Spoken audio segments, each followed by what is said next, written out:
नमस्कार. मी बाबा बेलापूरकर. आपण पाहत आहात एकजूट महाराष्ट्र न्यूज. मित्रांनो, मी बातमी घेऊन आलो आहे श्रीरामपूरची म्हणजे श्रीरामपूर नगरपालिकेची. श्रीरामपूर नगरपालिकेचा कारभार इतका भोंगळ झालेला आहे का आज श्रीरामपुरातील रहिवाशांना त्याची झळ पोचत आहे. त्याचाच एक भाग म्हणून सामाजिक कार्यकर्ते निलेश भालेराव यांनी अर्धनग्न लाक्षणिक उपोषण केलेलं आहे. हे अर्धनग्न लाक्षणिक उपोषण म्हणजे या नगरपालिकेच्या भोंगळ कारभारामुळे श्रीरामपूरची जनता त्रस्त झाली असून अर्धनग्न अवस्थेत जीवन जगत आहे याचं ते एक प्रतीक आहे. अर्धनग्न अवस्था म्हणजे प्रगतीचे वाभाडे काढणारी ते एक प्रतीक बनलेलं आहे. कारण नगरपालिकेचा उद्देश श्रीरामपुरातील जनतेला, तिथे राहणाऱ्या रहिवाशांना सुखसोयी उपलब्ध करून देणे, रस्ते, पाणी, स्वच्छता या सगळ्या गोष्टी त्यांच्याकडे येतात.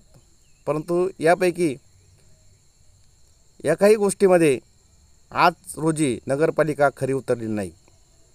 म्हणून एक श्रीरामपूरचं जनतेचं प्रतीक म्हणून निलेश भालेराव यांनी अर्धनग्न अवस्थेमध्ये उपोषणाचं हत्यार उपसलेलं आहे.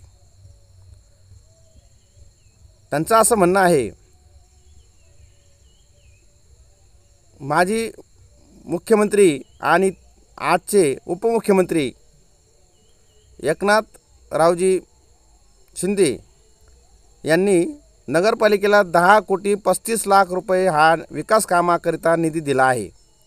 पण या 10,35,00,000 निधी विकास कामाच्या नावाखाली कुठं गेला, विकास कामं कुठं केली याचा आम्हाला तपशील द्यावा, जनतेला याचं माहिती द्यावी असं त्यांचं म्हणणं आहे. आणि त्यांनी काही कामं पण सुचवलेले आहे. यासाठी त्यांनी नगरपालिकेच्या प्रांगणामध्ये म्हणजेच गेटला लाक्षणिक उपोषण केलेलं आहे.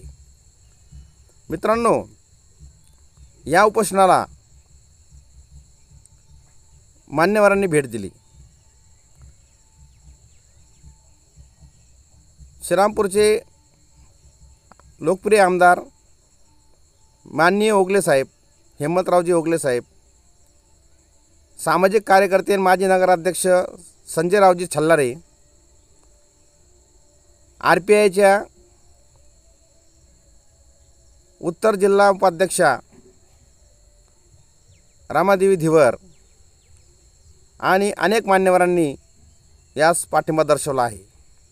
याचा अर्थ असा होतो का नगरपालिकेचा कारभार खरोखर साहेबांनी भोंगळ पद्धतीने चालवला आहे. आणि तो कसा चालवला आणि त्यांच्या मागण्या काय आहे निलेश भालेराव यांच्या, हे आपण पुढे पाहणार आहोत. माजी मुख्यमंत्री आणि उपमुख्यमंत्री नामदार एकनाथजी शिंदे साहेब यांनी 10,35,00,000 रुपयाचा निधी या ठिकाणी श्रीरामपूरच्या विकास कामासाठी दिला होता. तो 10,35,00,000 निधी श्रीरामपूर शहरातील विविध रस्ते, मुख्य रस्ते, त्यानंतर भागामधील अंतर्गत रस्ते हे डांबरीकरण व्हावं, त्याचं डागडुजीकरण व्हावं, ते पक्के सिमेंट कॉन्क्रीटकरण व्हावं, या मागणीसाठी त्यांनी तो विकास निधी दिला होता. विकास निधी दिल्यानंतर या ठिकाणी साहेबांनी कुठल्याही प्रकारचं जे काही 10,35,00,000 रुपयाचं जे काम केलं नाही, कोणकोणती कामं या 10,35,00,000 मध्ये केली, कोणकोणते रस्ते मंजूर केले गेले याबाबत आम्हाला त्यांनी माहिती द्यावी, ही आमची पहिली मागणी आहे. दुसरी मागणी आहे, यासाठी शिंदे साहेबांनी आम्हाला 25,00,000 रुपये हे नवशक्ती चौक ते आवटी, आगरकर DP ते गंगाधर आवटी यांच्या घरासमोरील 25 ते 30 लोकवस्तीतून जाणारी जी पाटचारी आहे ती पाटचारी बंदिस्त करावी म्हणून यासाठी 25,00,000 रुपये दिले होते. परंतु ती पाटचारी अद्यापही पैसे येऊनही, त्याची वर्क ऑर्डर निघूनही ती बंदिस्त झालेली नाही. ती का झाली नाही याचं उत्तर आम्ही मागतोय. त्या माध्यमातून साहेब म्हणतात की ठेकेदार पळून गेला, ठेका बदलला गेला. ठेकेदाराचा तो विषय नाही. तुम्हाला जर ठेकेदार ब्लॅकलिस्ट मध्ये टाकायचा असेल टाका, त्याला काम देऊ नका. दुसऱ्या एका ठेकेदाराला तो ठेका द्या, पण ती चारी बंदिस्त करा. कारण अनेक वर्षापासून त्या चारीमुळं त्या ठिकाणी त्या भागात राहणाऱ्या 25-30 लोकांच्या आरोग्याचा प्रश्न तयार झालेला आहे. अनेक साप किडे वगैरे अनेकांच्या त्या घरामध्ये शिरतात. तो प्रश्न फार मोठा आहे. दुसरी गोष्ट आमची मागणी आहे का त्या ठिकाणी एक सार्वजनिक शौचालय आहे. ते सार्वजनिक शौचालय ते सध्या कुणीही वापरत नाही. नगरपालिकेने 12-12 हजार रुपये दिल्यानंतर प्रत्येकाने आपापल्या घरामध्ये शौचालय बांधलेलं आहे, परंतु ते शौचालय पाडण्याचे अनेक दिवसापासून आदेश असतानाही ते शौचालय पाडलं जात नाही. नगरपालिका त्या भागामधली एखाद्या खोलीमध्ये अंगणवाडीची शाळा भरवते आणि नगरपालिका त्या खोलीवाल्यांना त्या घरमालकाला ते भाडं देते. आमचं म्हणणं असं आहे की ती शौचालय पाडावं आणि त्या ठिकाणी नगरपालिकेने पालिकेची अंगणवाडी चालू करावी, शाळा चालू करावी, म्हणजे तिथले पोरं त्या ठिकाणी शिकतील. नंतरची आमची मागणी आहे की आता जे भोयर गटारचं काम सुरू आहे, ते भोयर गटारचं काम सगळ्यात अगोदर सुरू करताना पहिले पिण्याच्या पाईपलाईनचं काम सुरू केलं गेलं पाहिजे. त्याच्यानंतर भोयर गटारचं काम सुरू केलं पाहिजे आणि त्यानंतर रस्ते डागडुजीकरण किंवा डांबरीकरण केलं गेलं. परंतु नगरपालिका व्यवस्थित काम करत नाही, नियोजनबद्ध काम करत नाही आणि म्हणून जो निधी नामदार एकनाथजी शिंदे साहेब यांनी दिला तो निधी नगरपालिकेने कुठे, कसा आणि कोणत्या कामासाठी वापरला हे तुम्ही जनहितार्थ त्याची यादी प्रसिद्ध करा, पेपरमध्ये द्या किंवा तुमच्या पत्रकार बांधवांना त्याचा खुलासा करण्यासाठी त्याची माहिती द्या आणि आमच्यासारख्या सामाजिक कार्यकर्त्यांना सांगा इथे येतो तो 10 कोटी 35 लाख रुपये निधी आम्ही वापरला. अशा एक ना अनेक मागण्यासाठी आज ही अर्धनग्न उपोषण करण्याची वेळ आमच्यावर आलेली आहे. आपण हे जे काय ऐकलंय याहून हे सिद्ध होतंय का विकास कामाचा तपशील रहिवाशांनी मागितला तर उडवाउडीची उत्तरं द्यायची आणि वेळ मारून न्यायची असा शिवसाहेबांचा बाणा दिसतोय. परंतु नगरपालिकेतील हा भोंगळ कारभार श्रीरामपुरांची जनता कधीही सहन करणार नाही.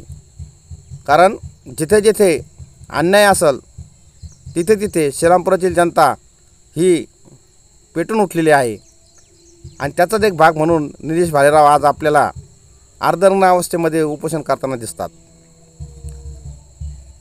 त्यांनी असं म्हटलं आहे का आम्हाला याचा तपशील नाही मिळाला तर याच्यापेक्षा उग्र स्वरूपाचं आम्ही आंदोलन करू शकतो. एवढं बोलून मी माझं बातमीपत्र संपवतो. भेटूया पुढच्या बातमीपत्रात. जय हिंद, जय महाराष्ट्र.